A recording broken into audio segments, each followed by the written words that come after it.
క్రీస్తునందు ప్రియమైన సజీవమైన శ్రోతలందరికీ మన ప్రభువును రక్షకుడైన యేసు క్రీస్తు నామంలో శుభములు తెలియజేస్తా ఉన్నాను. తిరిగి నిర్మించుకుందాం అనే ఒక పాఠ్య భాగాన్ని ఈరోజు మనం ధ్యానించుకుందాం. నేను 10వ తరగతి చదువుకునే రోజుల్లో ఒక టౌన్లో ఉండేవాళ్ళం. నాన్నగారికి బదిలీ అవడం మా పై చదువుల కోసం హైదరాబాద్ చేరుకున్నాం.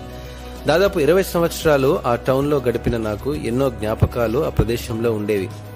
అలా రోజులు, నెలలు, సంవత్సరాలు గడిచాయి. తిరిగి మరలా ఆ టౌన్ ఎలా ఉందో చూద్దామని వెళ్ళినప్పుడు గత 10 ఏళ్ల కాలంలో ఎన్నో మార్పులను గమనించాను. నేను గడిపిన ప్రదేశాలు పూర్తిగా మారిపోయాయి.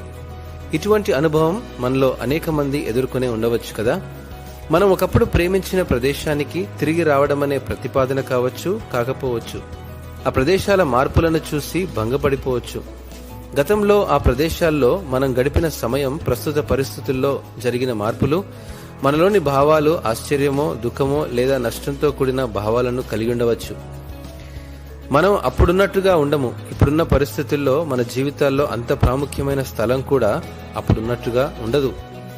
నెహెమ్యా ఇశ్రాయేలు దేశం నుండి అనేక సంవత్సరాలు చెరగొనబడి అనేక సంవత్సరాలు గడిపిన తరువాత తన జనులు దయనీయమైన స్థితిలో యెరూషలేము నగరం నాశనమైపోవడం గురించి తెలుసుకున్నాడు. తన దేశానికి తిరిగి వెళ్లి పడిపోయిన గోడలను తిరిగి నిర్మించడానికి అతనికి పెర్షియా రాజైన అర్తహషస్తు నుండి అనుమతి దొరికింది.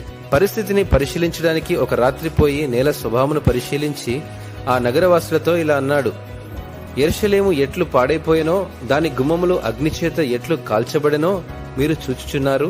మనకు ఇక మీదట నింద రాకుండా యెరూషలేము యొక్క ప్రాకారమును మరలా కట్టుదము రండి. ఈ యొక్క మాటలు నెహెమ్యా గ్రంథము 2వ అధ్యాయం 17వ వచనంలో మనం చూడగలం. నెహెమ్యా గతం గురించి ఆలోచించడానికి యెరూషలేము వెళ్ళలేదు, కానీ తిరిగి నిర్మించడానికి వెళ్ళాడు. మన జీవితంలో పాడైపోయిన వాటన్నిటినీ బాగు చేసుకోవాలి అనుకుంటున్నప్పుడు ఈ సంగతులు మనకొక పాఠాన్ని నేర్పిస్తాయి.